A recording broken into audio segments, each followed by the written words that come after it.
నమస్తే సాయిరామ్ గారు. నమస్తే అండి. టెక్ కంపెనీ, ఐటీ ఉద్యోగాల పరిస్థితి గనక మనం చూస్తే ఆందోళనగా ఉందని చెప్పొచ్చు. చాలా మంది జాబ్స్ పోతున్నాయి, లే ఆఫ్స్ ఎక్కువగా ఉన్నాయని చెప్తూ ఉన్నారు. 1,30,000 చిల్లర వరకు మనం జాబ్స్ పోయాయని వింటూ ఉన్నాం ప్రస్తుతానికైతే. ఈ లే ఆఫ్స్ పరిస్థితి ఏంటి అంటారు? మనమేమో జాబ్ ఆపర్చునిటీస్ బయట ఉన్నాయని వీడియోస్ ఎప్పటికప్పుడు చేస్తున్నాం. ప్రెసెంట్ మనం నిన్నటి న్యూస్ కనుక మనం చూస్తే 1,00,000కి పైగా ఉద్యోగాలు పోయాయన్న మాట మనం వింటున్నాం.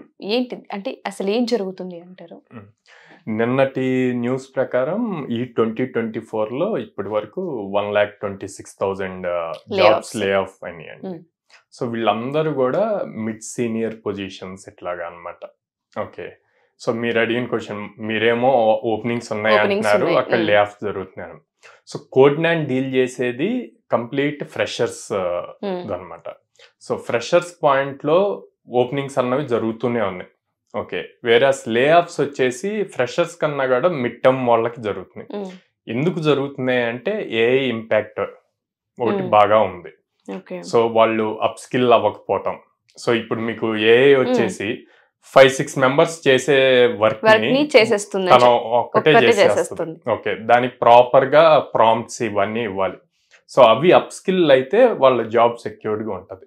సో ఆ అప్ స్కిల్లింగ్ కనుక జరగలేదు అంటే కనుక లే ఆఫ్స్ ఫేస్ చేయాల్సిందే. అట్లీస్ట్ ఇప్పుడైనా లే ఆఫ్స్ అయిన వాళ్ళు సో లేటెస్ట్ టెక్నాలజీస్ నేర్చుకొని ట్రై చేస్తే ఫర్ షూర్ జాబ్స్ ఉన్నాయి. ఓకే, సో అప్ స్కిల్ అవ్వాల్సిన అవసరం ఉంది. ఎవరైతే అప్డేట్ అవ్వలేదో వాళ్ళకి మాత్రమే ఎఫెక్ట్ ఉందని మనం చెప్పుకోవచ్చు. 100%. ఎవరైతే అంటే మాక్సిమం అట్లాగే ఉన్నారు. ఓకే, నాకు స్కిల్ వచ్చు, ఈ జాబ్ లో నేను కంటిన్యూ అవుతున్నాను, నేను మళ్ళీ ఇంకోటి ఎక్స్ట్రా టైం పెట్టి నేర్చుకోవాల్సిన అవసరం ఏముంది అని అనుకుంటున్నారు. ఎప్పుడైతే మేనేజ్మెంట్ లెవెల్ కంపెనీస్ లో హైయర్ మేనేజ్మెంట్స్ కి ఓకే వీళ్ళందరికి ఇంత పే చేస్తున్నాం, దీని బదులు ఒక చిన్న సొల్యూషన్ తో మనకి టైం సేవ్ అవుతుంది, కాస్ట్ సేవ్ అవుతుంది అని వాళ్ళు ఫీల్ అవుతారు, ఇమ్మీడియట్ గా లే ఆఫ్స్ అంటారు. సో ఎందుకంటే చాలా మంది లే ఆఫ్స్ ఉన్నాయి, మనమేమో జాబ్ ఆపర్చునిటీస్ అన్ని చేస్తున్నప్పుడు కింద కామెంట్స్ కావచ్చు, చాలా మంది బయట అడిగే వాళ్ళు కావచ్చు, ఏ విధంగా హైర్ చేసుకుంటున్నారు, ఉన్న వాళ్ళకి పరిస్థితి ఇక్కడ కనిపించట్లేదు కదా అన్న ప్రాసెస్ లోనే నేను అడిగాను. మెయిన్ రీజన్స్ అప్ స్కిల్ అవ్వకపోవడం మాత్రమే అంటారా?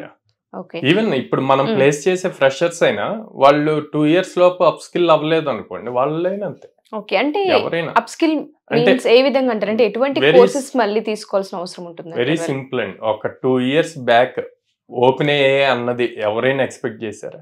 అసలు ఎవరు, ఏ టాప్ ఎంఎన్సి సిఇఓస్ కూడా ఎవరో ఎక్స్పెక్ట్ చేయాలి.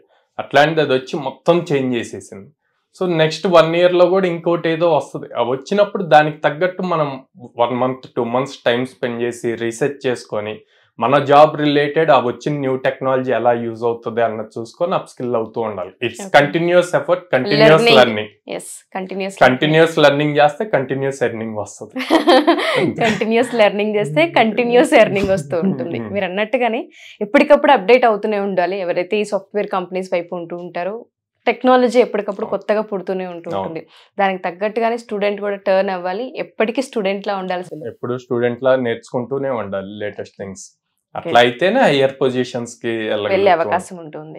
Thank you so much sir. ఎందుకంటే చాలా మందికి వీటిపైన అవేర్నెస్ లేక లే ఆఫ్స్ ఎక్కువగా భయపడాల్సిన అవసరం లేదండి. లే ఆఫ్ మీరు అప్ స్కిల్ అయితే గనక ఆపర్చునిటీస్ మళ్ళీ వచ్చే అవకాశం ఉంటుంది. ఎవరైతే ప్రెసెంట్ లే ఆఫ్స్ అయ్యారో వాళ్ళకు కూడా ఈ ఛాన్సెస్ అయితే ఉంటాయి కదా. Thank you sir. మీరు అన్నట్టుగా మన దగ్గర కూడా వాళ్ళకి ఏదైనా ఆపర్చునిటీస్ అంటే గైడ్ చేసే అవకాశం ఉంటుంది అంటారు? మనం డేటా సైన్స్ మీద, ఏఐ మీద మన దగ్గర కోర్సెస్ ఉన్నాయి. జనరేటివ్ ఏఐ మీద, వాటి మీద గైడెన్స్ ఇస్తాము. ఓకే, సో మన దగ్గర కూడా అప్ స్కిల్ అయ్యే ఛాన్స్ ఉంది, రావచ్చు అంటారు వాళ్ళు. Okay, thank you sir. Thank you so much. Thank you.